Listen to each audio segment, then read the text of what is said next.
Hello, my wonderful viewers, and welcome to another episode of Dan Milano Responses about glitch techs. These are responses that he gave to my videos that I set in between seasons 1 and 2, mostly having to deal with the upcoming season 2 or kind of broad spectrum theories I had about season 1 that didn't really fit into any one episode video. So, in response to Replies Glitch Tech Season 2 announced what happened to Mitch's hair and other terrifying questions.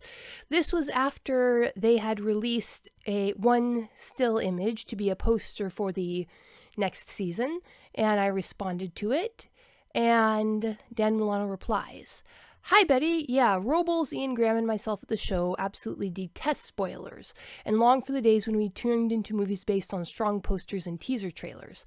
There's been zero marketing on GT, and we are desperate, so we've let a few things leak. Other things were dragged into the open by fans after finding images that overseas artists put on their portfolios and other means. All that said, you'll find that very little has truly leaked. The image shown here is not a typical poster. We made a poster out of it for the sake of Eric's post, but it was never originally conceived as being used for advertising of any kind. We just put a logo on it.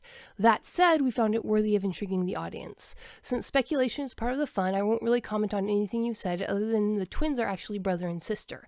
I know you'll enjoy what we have coming up. The majority of the upcoming shows were produced in our second half of production when the show was gaining creative momentum and pulling out all the stops. Enjoy, Dan Milano." And he was right. Not much had leaked about Season 2. I really enjoyed it, and one of my videos about Season 2 was titled Wrong About Everything and Loving Every Minute of It, or something to that effect. And this was partially in response to me saying that I generally avoided looking at the main trailers and anything that would give spoilers because I don't like spoilers. Alright. Now, in response to my video, Where Was Mitch Williams, Chomp Kitty, a Missing Body? Is Top Glitch Tech Mitch Williams a glitch? This is a theory that I came up with after I noticed that in the episode where Mitch 5 and Me-K.O are battling Chomp Kitty, in that very first 2-episode arc, the Chomp Kitty swallows Mitch, then at one point completely disassembles, and meaning that Mitch's body should have been visible, but wasn't. And I pointed this out, and Dan Milano replied on Reddit, "Dan Milano here, and yeah, we were so in love with this bit of inventive storyboarding by Sheldon Vella that nobody, especially me, who is very much the main lore master, especially this early in the season, made that comment. My memory is failing me now, but we may have also altered the shot order, but I'll take the bullet for this. Great catch, by the way." Meaning that Mitch's Williams' body not showing up when Chomp Kitty disassociated was not a major plot point, it was just an animation error. And I'm very grateful for Dan Milano coming clean and pointing that out. Moving on to the next episode, Reply to Why Alpha Leader Hits Me So Hard, Glitch Tech's The Danger of Empathizing with More Than One Character. At this point in the video, I was confident enough in our professional relationship to directly reference Dan Milano in my video, and he begins his reply with, "Betty, you summoned me! I totally love the previous discourses we've had, and as always, I'm never being reactive about what I see as a negative review, so much as always just wanting to understand the criticisms, especially from someone as thoughtful and constructive as you have shown yourself to be. We bring our personal points of view with us when we experience story. In fact, writers count on that in the hopes of making emotional connections. If you ever get the chance to go back and watch the entire episode, I can assure you that even in the parts you have skipped, 5 is not acting out of hubris or pride.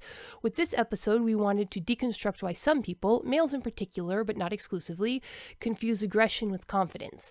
At every point, 5 is concerned only about the success of his team and being a good leader to them. He feels if they detect any sign of weakness in him, they will lose faith and fall apart. So to maintain an image of strength, he feels he must have all the answers rather than need to be told, and he must rigidly protect his image as their leader, lest his followers descend into chaos. This is something male mentors have attempted to teach me in the past that I've rejected. Me-K.O is the wild card for him because she is just there to do her best, but is not saddled by 5's fear or vulnerability. I'd love to know if you felt we succeeded or not in trying to motivate what 5 does in every moment. Even when he confronts Me-K.O, we try to create a situation where neither character is in the wrong. Me-K.O did what she thought right in the moment. She saw 5's inappropriate precarious situation and she intervened. But from Pot 5's perspective, we show he did actually have an upper hand on Tank. He was lined up with the perfect shot, and Me-K.O's intervention actually caused him to misfire. She broke ranks and acted outside the team. We also tried to make any confrontations between the players respectful, even when they used loud voices. I recall the network concerned about seeing two lead characters argue, and we stressed to them the importance of kids at home needing to be able to see that conflict is normal and healthy, and that characters like Five and Me-K.O can model behavior on healthy communication. When Five and the others entered the tunnel ride, Five sees their panic, presumes this to be the chaos Mitch mentioned, and decides to call everyone to order firmly, not because he's drunk on power, but because he sees what he believes is a need in them for a leader. I have worked for and with so many adults who think that they are weak if they ask questions of subordinates or appear to not have all the information.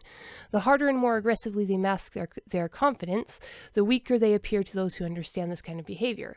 Ashley Bursch saw this as a toxic masculinity theme, which is why Tank is so completely the male heroic ideal, brusque, muscular, and almost abusive in his power.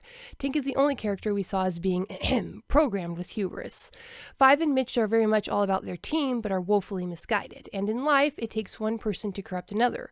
We wanted to show how easily bad advice can taint an otherwise good intention. I hope you will consider this, and if you feel otherwise, I truly enjoy the discourse. I try to practice exactly what this episode examples in my own life. Best to you for always offering up interesting points of view on your viewers. Dan. And to this I replied, the summoning was successful. Now I suppose I can put away all the action figures I used to make the pentagram. I can freely say that I saw and recognized each motivation that drove Five's behavior. That seeing and understanding that motivation, knowing Five's character, knowing how each incident would affect him, is in fact what kept ratcheting up the tension for me as the episode progressed.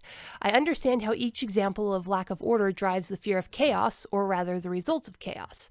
I didn't think about it while I was watching, of course. The story was too well constructed to be evaluated at that level in the first or even the second watching. But yes, Five's motivation is clear at each step upon reflection, and his reactions are perfectly logical and in character. Again, the fact that you did such a good job only made the anticipation worse. I literally had to watch the episode in 90-second bursts as each motivating event happened. Of course, while I was watching it, the observation simply manifested as a soul-deep scream of, "No, Five, don't do it!" just before he in fact does it, which is, I imagine, the response you are going for. I think this brings up what I think is the most skillfully crafted elements of your storytelling. The audience can see the different perspectives of the situation.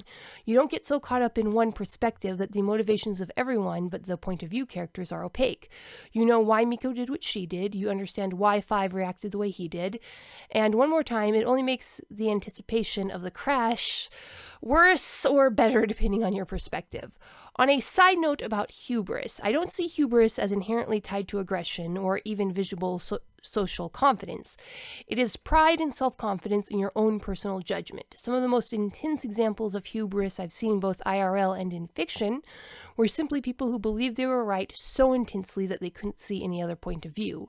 But they were often so socially timid that they wouldn't openly defend their position, but just snuck around to act on it. Not that I saw any of that in your characters in this episode, but in general I see hubris as being confident in your own understanding and viewpoint, regardless of whether it's coupled with being timid or regressive, malicious or sincerely benevolent.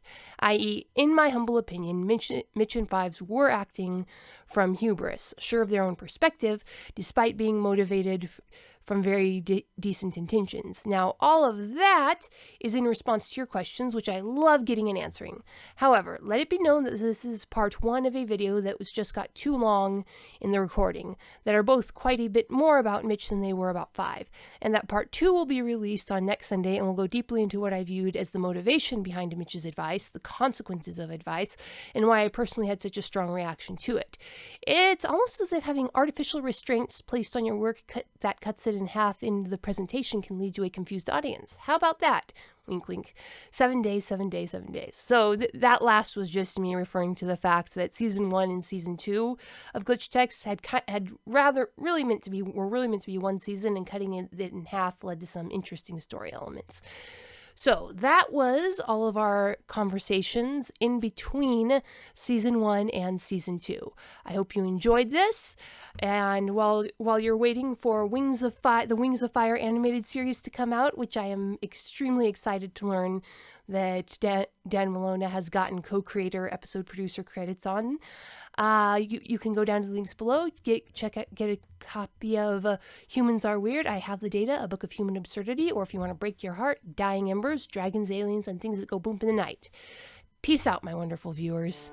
The book from author Betty Adams, Humans Are Weird, I Have the Data, is a humorous look at human behavior through the eyes of aliens. This book is arranged in separate reports or essays, documenting the experiences with humanity through the lens of the aliens who have to interact with them. This anthology of short stories and vignettes from alien points of view highlights some of humanity's quirks we can all relate to. Author Betty Adams captures how strange and interesting humans can really be. This is a fun collection of stories you will really get a kick out of. Humans Are Weird, I Have the Data, from author Betty Adams. Order your copy right now on Amazon.